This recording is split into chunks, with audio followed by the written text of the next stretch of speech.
Hey, welcome back, everybody. Welcome back to my YouTube page.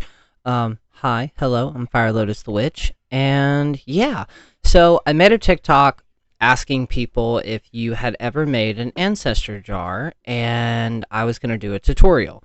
So that's changed a little bit. I'm not gonna do a tutorial, but I am gonna break this down and explain what it is and how you can make one yourself. So, the interesting part to this is the fact that this right here, originally the original recipe that I found, it stated that you needed graveyard dirt or cemetery dirt, specifically from the ancestor's grave. At the point in time of me making this, it was part of my 2-year spiritual awakening where I also discovered that I was a death witch, but I did not have access to a cemetery or graveyard. So I got creative with what I had. So this layer right here is false graveyard dirt that I created in my recipe.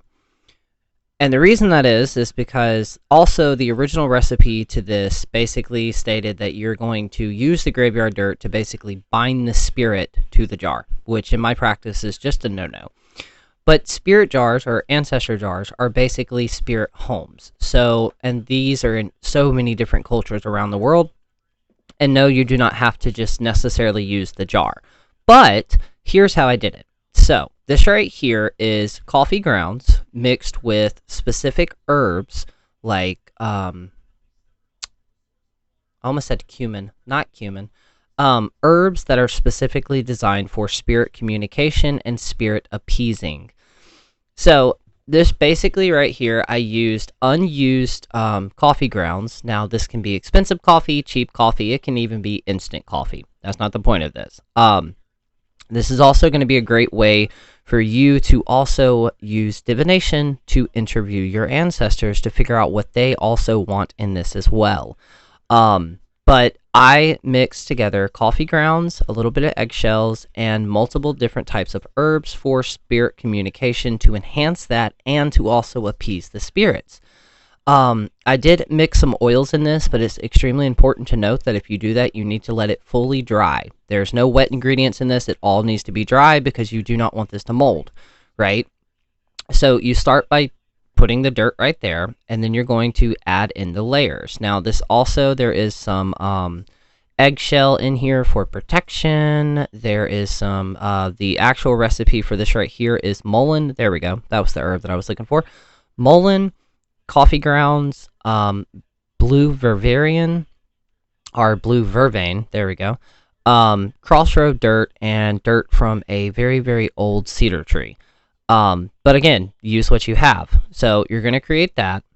And this entire thing took me from research to actually construction about a month and a half to almost 2. Because it cannot be rushed. It needs to be very, ceremonial, if you will. So you're going to do that, and then this is the part where you interview your ancestors to see what herbs they want to add into this too. You may think, well, I want to add rose petals for love. That's a great idea, but rose petals are also used for exorcisms, so that would not work with this. Yes, you can also use crystals, and yes, you can use this or create one for your deities and or whatever energies you work with. But you're going to put it right there, and then you're going to layer it, right? So there is a little bit of the graveyard dirt in the center of this as well, along with 1 or 2 crystals. And then these herbs are herbs that I had on hand or that I found or I had friends bring me. And you're going to layer it, and then if you see right there, there's snake skin in here, and then I'm actually going to open this up. Hold that dot.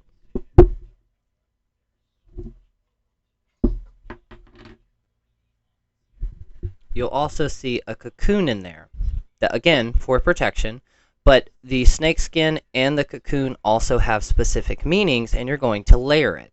Try to get it to the very top, just like this. Once you have officially layered it, you're going to put the top on, and you're going to seal it with wax. Now, what I do is I'll burn candles on top of this, whether it's these right here to let it drip down, and or I will just burn like tea light. Tea light candles are really good to burn on top of these.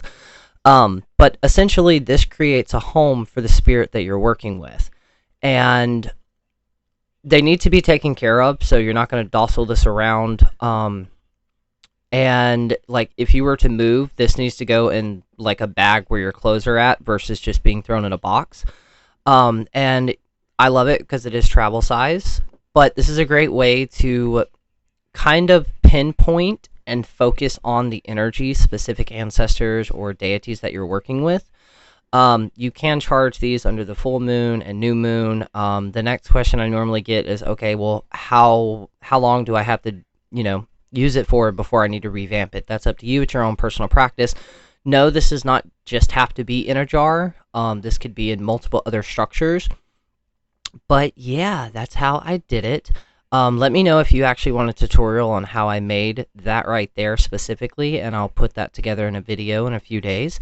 But yeah, I love these, and yeah, let me know if you have any questions in the comments, and the next video that I do on this, I'll add it to there. But again, thank y'all so much, and yeah, but again, the herbs are going to be for spirit communication and spirit appeasing. So some people would be like, well, I'm going to use dragon's blood. Be careful using dragon's blood, because if you have any native spirits or native in your family, that can agitate them a little bit. But things like tobacco, you can do flowers that specifically represent, just again, make sure everything is dried out.